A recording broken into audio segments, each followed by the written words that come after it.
এক ভাই আমাকে ইনবক্স করছে আমার ফগ লাইটটা কিভাবে লাগাইছি, তো সেটা আজকে ফুল ভিডিওতে দেখাবো কিভাবে আমি আমার ফগ লাইটটা সেট আপ করছি। এরকম সেট আপ করলে ফুল সুন্দরভাবে আলোটা বের হয় এবং লুকটাও অন্যরকম আসে বাইকে।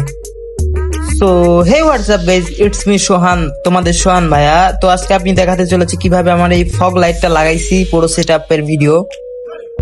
তো ভিউয়ার্স দেখতে পারছো একটি ক্লামের সঙ্গে সুন্দরভাবে সেট আপ করা, আর এই ক্লামটি আমার বন্ধু থেকে আমি নিজ হাতে বানিয়ে নিয়েছি, নিজ মনের মতো করে সাজিয়েছি ক্লামটা। তোমরাও ক্লামটা বানাতেও পারো, আবার কিনতে পারো। এই ক্লামগুলো কিনতে পাওয়া যায়, তবে কিনা ক্লামে এতটা সুন্দর হবে না, বানানোই বেটার। কিলামটা কিনলে মনের মতো বসবে না আর কি। আমার কিলামটা দেখতে পাচ্ছেন সুন্দরভাবে কাটিং করে বসানো। আপনারাও কোনো দোকান থেকে এরকম সুন্দর করে ক্লামটা বানায় নিতে পারেন, ওটাই বেটার হবে। ফুল ভিডিওটা দেখেন তাহলে বুঝতে পারবেন ফগ লাইটটা বাইকের সাথে কতটা সুন্দর লাগছে।